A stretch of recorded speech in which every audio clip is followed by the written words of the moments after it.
and welcome to this new podcast produced by the Institute for European Environmental Policy. My name is Krystyna Springer. I'm a senior policy analyst at IEEP. We are a non-profit organization with 50 years of experience of advancing impact-driven sustainability policy across the EU and beyond. In this podcast, we will be talking about COP30, taking a look at the outcomes of the conference and considering the politics of climate target setting from the perspective of the two most recent EU Council presidencies. 10 years on from Paris, COP30 was billed as a COP of truth and a COP of implementation. This year was particularly important as it marked the deadline to submit new nationally determined contributions, that is, countries' climate pledges outlining national ambitions for cutting emissions through to 2035. However, most countries missed consecutive UN deadlines, and many failed to submit their NDCs before the summit. And even among those that did, the collective ambition simply did not move the dial on keeping warming to 1.5 degrees. Climate Action Tracker's analysis of the submitted NDCs, which was released during the summit, still pointed to around 2.6 degrees of warming by the end of this century. What has changed, and far more dramatically, is the political landscape. We're clearly operating in a very different reality from the one that produced the Paris Agreement. The efficacy of the UN climate process is increasingly being questioned, and calls for reform have grown loud enough that, for the first time, the issue appeared formally on the COP agenda. In another first, the COP text acknowledged that we are likely to overshoot 1.5 degrees Celsius warming. This came as the Global Carbon Project released its latest assessment, warning that the remaining carbon budget for limiting warming to 1.5 degrees Celsius is now, quote, virtually exhausted, leaving us with only 4 more years of emissions at today's levels. From an EU perspective, the run-up to COP30 was also rather tense, with many observers noting that the EU found itself in a somewhat uncomfortable position of still trying to champion global ambition, but with weakened leadership at home. And all this set the stage for a mixed set of outcomes.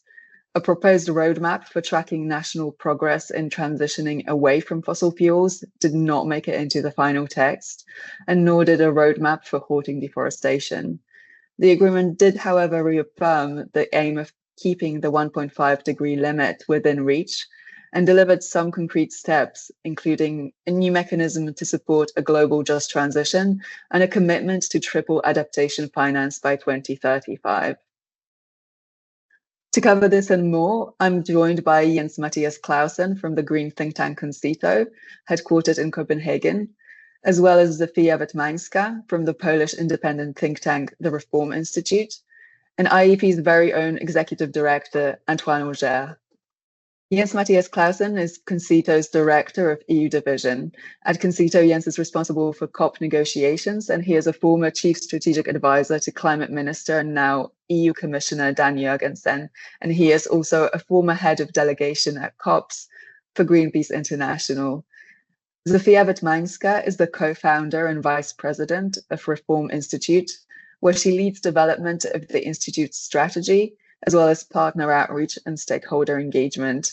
And in her analytical work, she focuses on socioeconomic assessments of European and national public policies, having worked on major strategic projects for government, business, and research institutions, focusing on climate and energy policy, as well as sustainable finance. And finally, Antoine Oger is the executive director of IEEP, stepping into the role after serving as our research director. He brings deep experience working with EU institutions, international organizations, academics, and the industry to deliver evidence-based insights on EU sustainability policy. And his work zeroes in on how Europe's trade, climate, and circular economy policies fit together. So welcome all, and thank you very much for joining us for this conversation. You only returned from Belém last week, having followed the process very closely as CONCITO's COP lead. What stood out to you most this year, and what are the real headline outcomes, whether it's substantive or political, that people should understand? Firstly, I think it's important to emphasize that despite all the speculation beforehand, and despite the fact the stakes were so high, I think, especially with multilateralism in a broader sense under a lot of attack these days, I think countries did manage to come together at the end on a deal that actually delivers some meaningful progress on some key issues, even though it is, of course, far from perfect. So there was a lot of media buzz around the notion of this fossil fuel phase out roadmap, even if it wasn't completely clear, I think, what such a roadmap would actually entail. And despite President Lula himself calling for it at the beginning of the summit, it proved too heavy a lift to actually get a consensus decision in this current political environment. So I think, while of course that is disappointing, if you had asked me beforehand, I would have said there was no chance of getting that roadmap in the first place. And we still actually saw more than 80 countries come together in this call to move from the what to the how. And I think actually that is pretty significant. So even though you have a lot of things happening in the real world, whether it's solar panels, windmills, batteries, EVs, and so on, very few countries are actually probably prepared to have this conversation about a managed transition. And that's not just in the global south. You have that with some significant developed countries as well. I think whether it's Norway or Australia or Canada. So I think this coalition, despite the fact that we didn't get an informal decision, it still has the potential to really kickstart a discussion on what are the transition pathways, what are the policies and measures, how do we access the necessary finance to make this transition. Secondly, another big takeaway for me was more in terms of the political dynamics. I think we really saw the changing geopolitical reality playing out almost in full flow. We had big emerging economies that really took center stage, even if this didn't really happen in public, then definitely behind the scenes. Of course, this shift has been underway for some time now, but with the US gone, it even became more pronounced. And I think from a European perspective, the EU definitely found itself increasingly isolated, especially at the end. And my reading is, and of course this becomes slightly counterfactual, but I think the EU's strategy of playing the defense on adaptation finance, which was one of the key issues to be discussed in Belém, I don't think that was the right one. I think if they had been more forthcoming on adaptation finance at an earlier stage, they might have succeeded in forging an alliance with traditional allies such as small island states and least developed countries and others. And that could have created a counterweight to Saudi and the other big fossil fuel producers that were blocking, especially the roadmap, but also other meaningful progress on an NDC response. And I think, to be very honest, I think Saudi and others were extremely comfortable during this COP. And that's also due to the Brazilian presidency's choice to have a very close process where almost all negotiations on the key sticky points were conducted through shuttle diplomacy and very few plenary discussions. And without that, it led to a concentration of power. It really also contributed to sheltering, I think, the real culprits in terms of blocking the fossil fuel roadmap. So it's great that you highlighted the EU's perhaps slightly misguided strategy on approaching adaptation finance. And with that, Zofia, I'd like to turn to you. You have spent years working on sustainable finance, and so you understand better than most just how challenging it is to redirect financial flows towards climate goals. And we know that climate finance has become something of a litmus test for success in international climate negotiations. So from your perspective, what were the key takeaways on finance this year? I think COP30 was defined by pragmatism, and it's across the themes. It's not only finance. So, and having said that, I think finance took this year a secondary role because we had Baku last year, which was labeled Finance COP.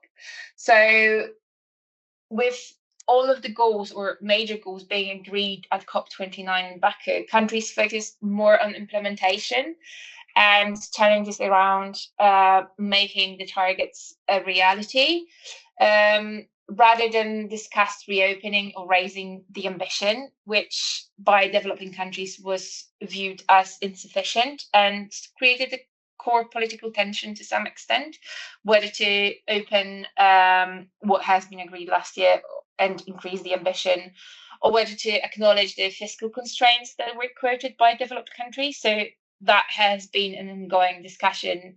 I don't think that will ever be resolved in such a setup, given the strength of the arguments on both sides. So what we saw was pragmatic compromise that was politically safe rather than transformative, and to be fair, fairly as expected, given the shifts that you've mentioned in the introduction and the concerns that Jens has highlighted.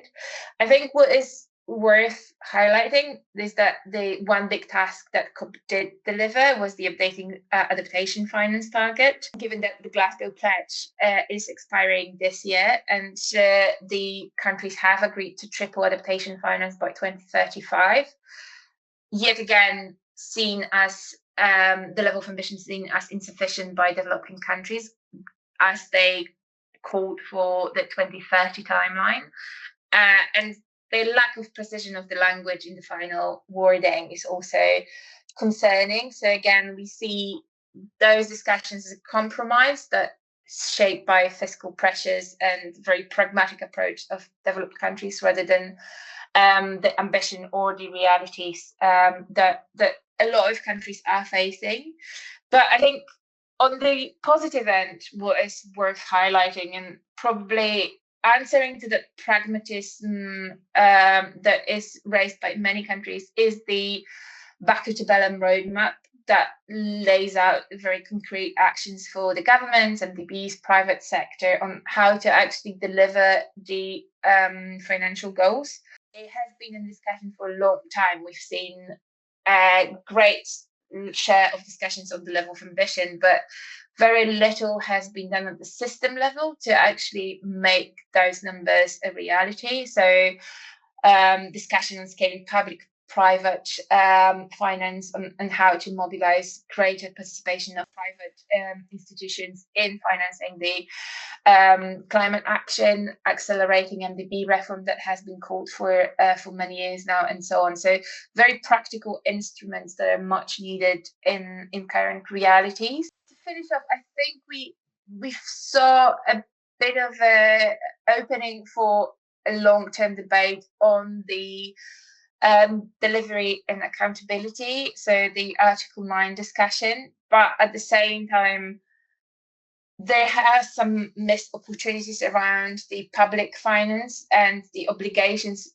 and the wording around the obligations that has been associated with Article 9. So on one hand, it opens and leaves that floor to continue the debate around how to scale finance and how to make commitments and committed parties accountable. But on the other hand, not enough for it to be sufficient tool to ensure that the progress is going to be made. I'd say COP30 rather clarified and updated the finance architecture rather than reshaped it, which has been argued to be insufficient and did not meet expectations of developing countries. But again, coming back to that word of pragmatism, it did offer several tools that could be seen as useful and could be seen as building blocks for the future and scale up of finance.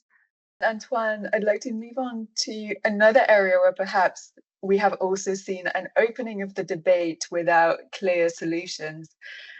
We spent a lot of time at IEEP discussing EU level policy, but the real goal is clearly to manage the global transition and not just regional emission reductions. And global trade is where those two worlds meet.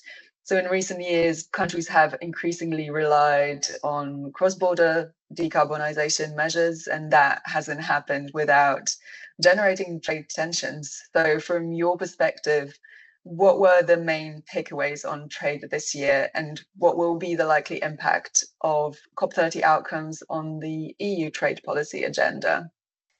Well, indeed, the encounter between the climate and trade communities on the global stage is relatively recent, and the getting to know each other phase has sometimes been bumpy, because both communities come from different backgrounds, operate under different legal and political tools.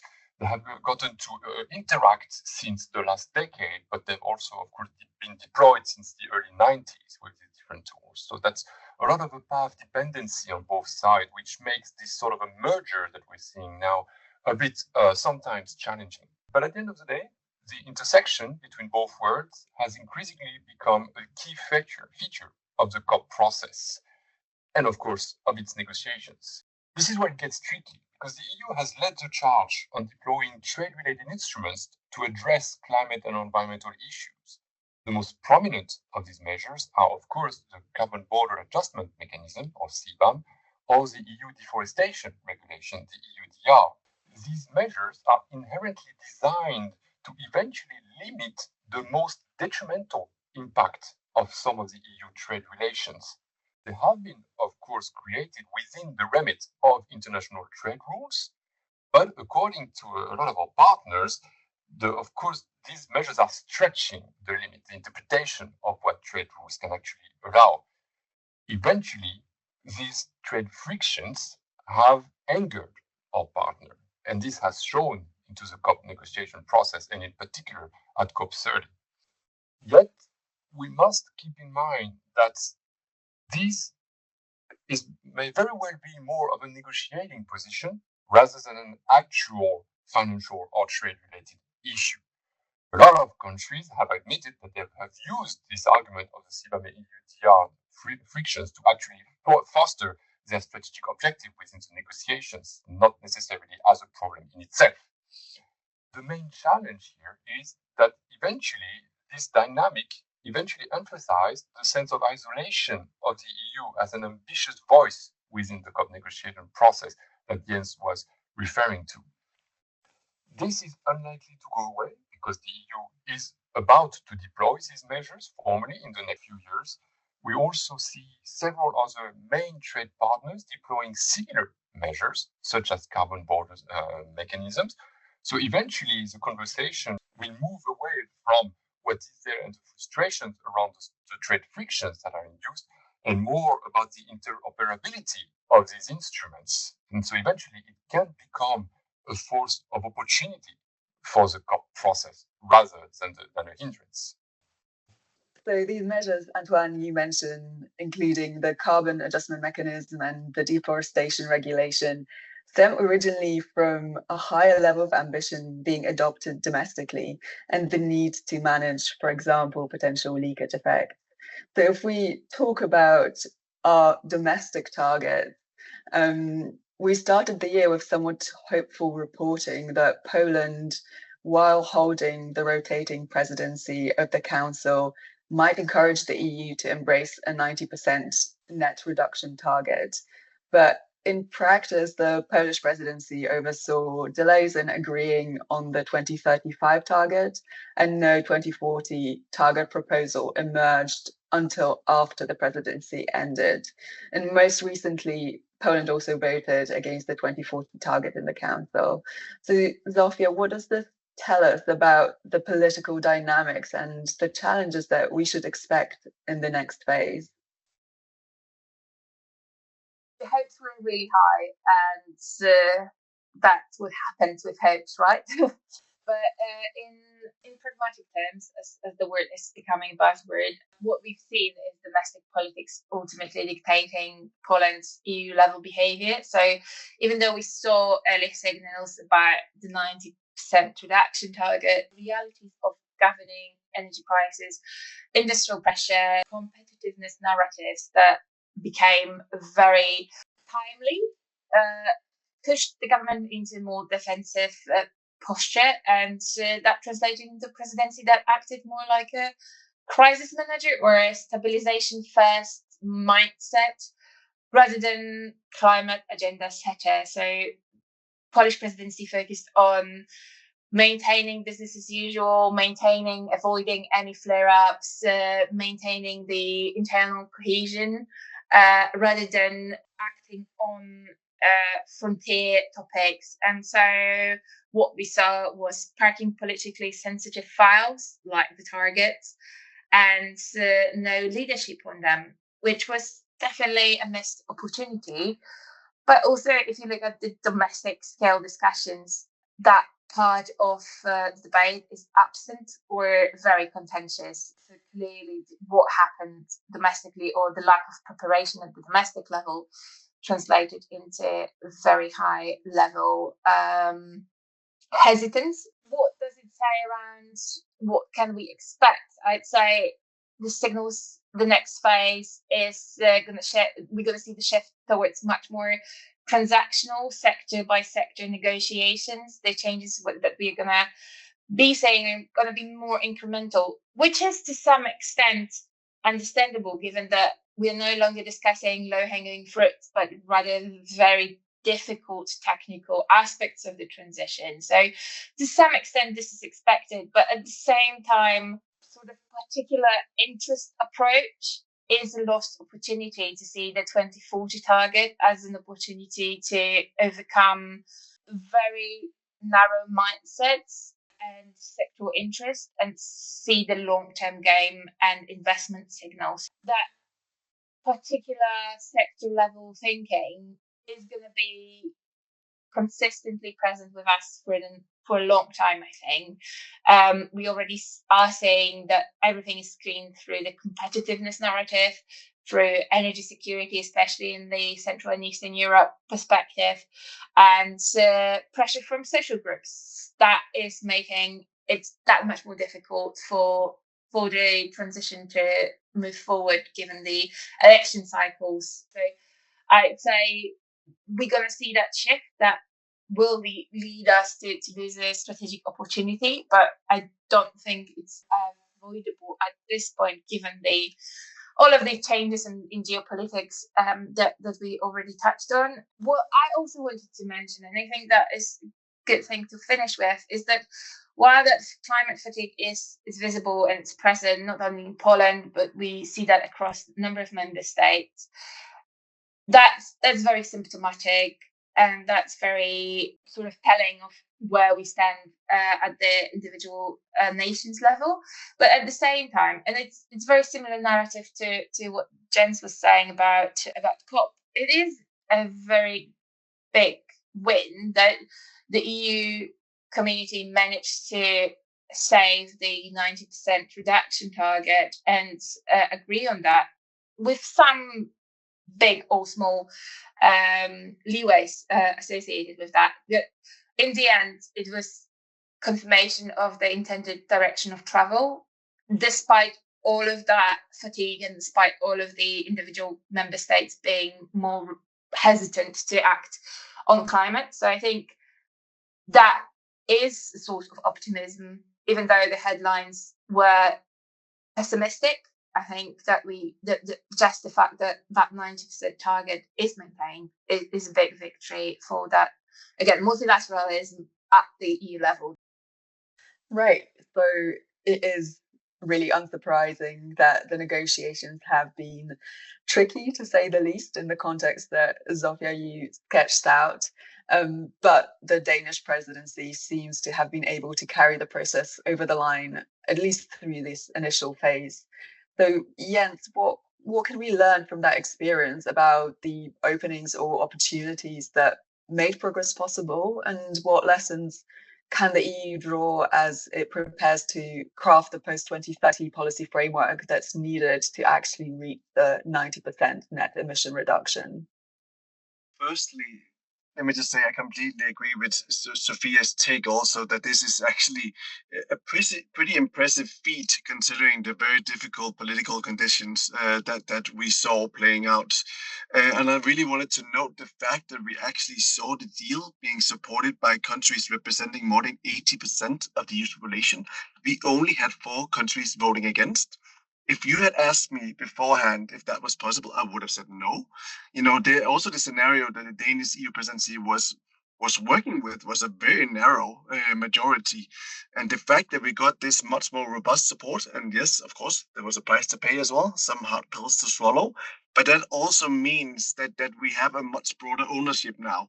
And I think hopefully this will also help us going forward. So when we actually have to move from the target into how do we actually translate that into meaningful policies and measures across the continent, then it is hopefully a much stronger point of departure to have so many countries supporting this. So I think one clear lesson is that the golden days of climate politics that we saw around 5 years ago with the birth of the European Green Deal, the European Parliament elections and so on, they just are no longer. And I think that also very much corresponds to what Zofia is saying. You know, we are just in a different political situation right now. And this is despite the fact that actually you see exacerbating climate impacts, you see huge economic and human costs across Europe, the fact that Europe is the fastest warming continent, and so on. And even so, it's just very clear that climate arguments alone just won't win the necessary political support. You see the rise of a far right across the continent that is actively weaponizing the climate issue. You have a war on the continent. No wonder, of course, that security is a huge priority. And at the same time, as Zofia said, there's a lot of focus on Europe's competitiveness. There's a lot of focus on the increasing cost of living that is really haunting a lot of European countries and a lot of people. So this is the reality that we're facing. And we saw these dynamics playing out in the 2040 discussions as well. So we need to be able to address them. And I think the good thing here is there's a lot of synergies between climate action and addressing these concerns. As it is, the EU imports fossil fuels for around, I think, 400 billion euros each year, something along those lines. More than 90% of the oil and gas that we use in Europe is imported. And a lot of it is from countries that we do not necessarily want to be dependent on. So I think we just don't want to be reliant on volatile fossil fuel imports going forward. So I think we need a much more sustainable homegrown energy, and that will also benefit companies and households. But of course, there is a timing issue here, and that's where also Zofia's point on the short-termism of the current political discussion is also very pertinent, because of course some of these things takes time. I mean, you need to build out renewable energy, you need to build out the grids, you need to have all these things in play, but then that will also benefit the European competitiveness and make energy bills easy to pay for normal people. And it will make the EU much more independent and ensure a higher security of supply. So there's a lot to say about how these things play together. And I think we also as a climate community need to be able to tell that story and really emphasize and elaborate on these advantages of the green transition that don't necessarily pertain only to climate, but also to many of the other issues that really, of course, take a lot of the political space at this point in time. So I think going forward, when we have to make the post-2030 climate architecture, the Fit for 90 or whatever that package might be called, that we need to take this into account, but also need to be mindful that even those advantages and the fact that it will provide new economic opportunities to have this ambition and be first movers, that won't be evenly distributed across Europe. So I think that the social dimension will be critical also going forward. And we need tools to address this and make sure that, you know, the broadest shoulders carry the biggest burdens. And that is also very much down to how the individual member states actually deliver on these things. Quite often the EU is used a bit of as a boogeyman. So it's all the EU's fault. But in reality, there's actually quite a lot of money sent out to the member states that they are supposed to use on alleviating the social issues of the transition, but it's not necessarily used that way. So I think there will be a lot of focus on this going forward as well, and that needs to happen to create some policies that are fit for purpose for this next different and more difficult stage of Europe's transition. That's really important to hear, especially around the need for putting forward effective narratives, but also genuinely addressing some of the inequitable impacts of the transition. And you touched on this issue of dissonance within EU policy making. And Antoine, I wanted to hear from you on this as well. So while the EU technically remains on course, the same institutions that have endorsed the headline ambition of the 2040 target are also voting to delay or roll back the enabling legislation. We have seen a delay to emissions trading system for transport and the omnibus for the Corporate Sustainability Reporting Directive and the Corporate Sustainability Due Diligence Directive, among others. So how do we reconcile this and what is the real way forward? Of course, there are always two ways to look at this. We could choose to focus on the fact that the introduction of many flexibilities within the climate 2040 target, such as the possibility to use international credits, for instance, but also flexibilities outside of the target itself, such as the postponement of the ETS2, the emission trading system, number 2, could indicate a wavering of commitment on the part of the EU institutions. It also echoes a lot of other concerning trends that we've had witnessing in the past months. For instance, we could mention, as you've done, the omnibus processes, which is originally aimed at simplifying the legislation that the EU has agreed upon in recent years, which is a very legitimate exercise. But many stakeholders have now voiced concern that this process is going much further toward a deregulation drive, which could eventually be detrimental to the achievement of our climate objective. So, of course, this narrative exists at the moment, and we should not necessarily shy away from it. But also, as Jens was mentioning, we should remember that the adoption of the 2040 target of a 90% reduction is a strong acceleration of an already ambitious policy objective. So, at the end of the day, this is what we need to remember. This is probably the best we could have gotten in the current political context. And now the work starts on updating the post-2030 framework. We have to recognize that during the previous mandate, the rollout of the European Green Deal and the great many legislations associated with it created a lot of frustrations, created a lot of complications. There were indeed so many legislations deployed in a limited amount of time that eventually, from a governance perspective, not everything was perfect. So it's absolutely fine to go over that process and eventually try and fix or improve what could be done. What we need to remember, what's most important, is that we have set ourselves on an ambitious path, and every policy tools that we can get will be will be a support toward us achieving that objective. So the most important work actually starts now with the design and deployment of the policy framework that will structure the path toward achieving our overarching objectives by 2040 and eventually by 2050. These objectives by mid-century imply an acceleration of our current mitigation and adaptation efforts. So we have a lot of work ahead of us, but at the end of the day, that's what makes it very exciting for policy experts such as ourselves. Before we wrap up, I'd like to hear what, according to each of you, are the blind spots, the issues not addressed at this COP and also more generally in the current policy debate that really should be addressed. Jens, let's start with you. I think firstly, it is really critical to understand that the role of the COP has changed and will change even further going forward. We have the Paris Agreement in place. We have now the rules in place as well. This is our global climate constitution. And I think everyone needs to understand there will be no more like big shiny deals. And so it's also an expectation management issue, to be honest, because every year after COP, there's a bit of a common apathy across the board because a lot of people seem to think that suddenly the COP and multilateral process will then save the world. And that, of course, is not going to be the case. So this doesn't mean that COP is not important. COP sets a direction, hopefully. It needs to provide political guidance on the highest level. It needs to inject momentum where it can.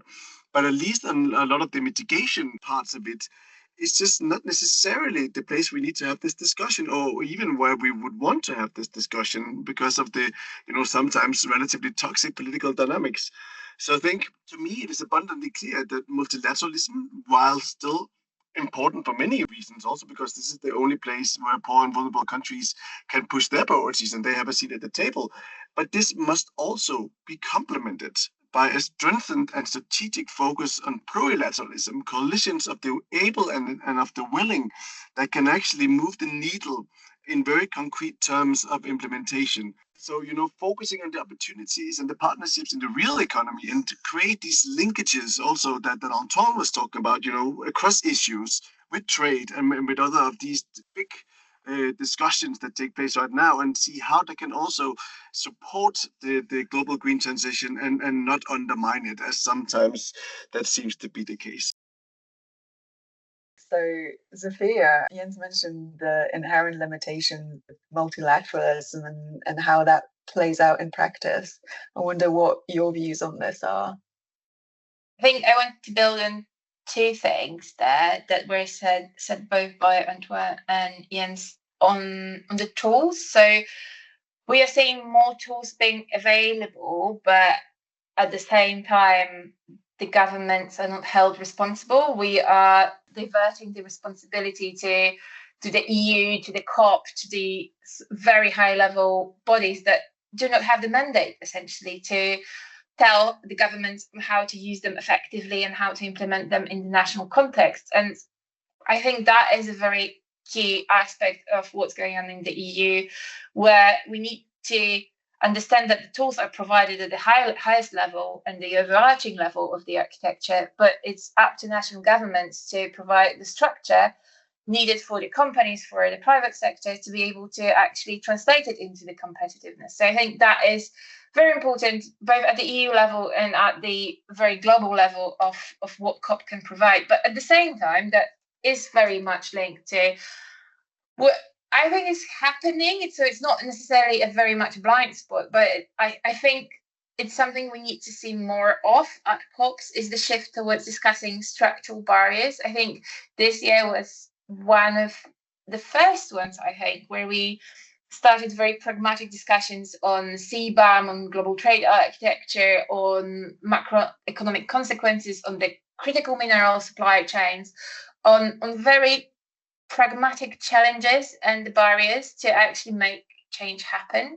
And those discussions are very much needed. You'll see, and as everyone acknowledges, we do have massive gaps on permitting, on grid transmissions, on supply chains that need to be addressed. And these are very technical discussions that are taking more often place at COPs. And I think with that shift that Jens was describing, it's away from very high level targets to very operational challenges. I think we're going to see more discussions that are about structural barriers, about geopolitics, about system level constraints, rather on the delivery, essentially, rather than on the ambition. So I think that is something we need to see more of. There were some signs, especially the CBAM discussion was repeated over and over again, but there are a number of other topics that need to play a more important role in the debate. So I think that is something we're going to see over time as part of the change where COP is heading and where COP could be leading us. Antoine, I want to finally turn to you for your view. Well, what strikes me is really that the overarching objectives are there now at the COP. Now it's about implementation. It's about negotiating the tools that will support the parties toward achieving their objective, including from a sectoral perspective. This will become more and more important now that countries deploy their own policy tools that have an external impact. So the conversation at COP is now more about discussing how these tools interact and to facilitate the interoperabilities, so that eventually the global result of these tools is better than the sum of its parts. That should become the fundamental objective of the COP. And I couldn't agree more with Jens, saying that now we shouldn't expect the COPs to come up with big, juicy agreements. The objectives are there. Thank you so much for this final call to action. This has been a really interesting discussion. Unfortunately, this is all the time we have today. Thank you, Jens, Zofia, and Antoine, for sharing your thoughts and expertise with us.